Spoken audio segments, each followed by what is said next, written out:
Hi guys, so ngayon itatanong natin kay Papa kung sino ba ang mas mamahalin natin, si Mama ba o si Papa.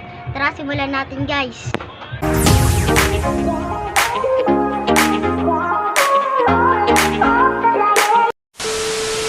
Itatanong ako sa'yo.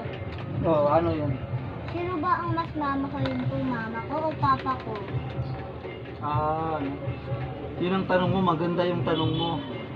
Ang tanong mo, sino mas mamahalin mo, papa mo o mama mo? Ang sagot sa tanong mo, magandang tanong yan anak. Ang sagot sa tanong mo, sino mas mamahalin mo, papa mo or mama mo? Ang sagot doon, mamahalin mo lang sila dalawa. Alagaan mo lang sila dalawa. Kasi kung wala sila, wala ka rin. Kaya sila na lang mamahalin mo dalawa. Pero sa akin, kahit nanay mo lang mahalin mo lang ako at saka yung nanay mo, pero mas mamahalin mo yung nanay mo. Kasi napapagod siya sa'yo, simula nung bata ka pa, binubuntis ka niya, dinadala ka niya ng 9 na buwan. Tapos sinilang ka, nahirapan siya. Tapos nung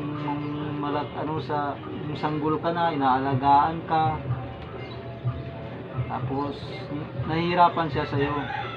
Kaya mamahalin mo yung nanay mo, mahalin mo din yung tatay mo, kasi parehas din sila na nahihirapan sa'yo. Diba ang sabi nila, kasi ang nanay at saka tatay, sila dapat mamahalin kasi wala yang kapalit. Hindi tulad na kung ano-anong meron ka, pwede mo silang palitan. Nanay at saka tatay, nag-iisa lang yan. Kumbaga, kung mawala yung tatay mo, mawala yung nanay mo, hindi mo na pwede palitan kasi wala na. Kasi ang nanay, nag-iisa. Ang tatay, nag-iisa lang yan. Kaya dapat sila mahalin. Diba sabi nila, ang nanay, ilaw daw ng tahanan. Ba't ang nanay ko, speaker ng tahanan? Bakit? Kasi sobrang ingay dito sa bahay. Maingay yung nanay dito sa loob ng bahay dahil para din sa'yo yun. Ang nanay maingay yan, tatay maingay dahil mahal na mahal ka ng magulang mo. Kasi hindi yan nag-iingay kung hindi ka nila mahal. Kasi kaya nag-iingay yun dahil takot silang may mangyari sa'yo. Takot sila kung anong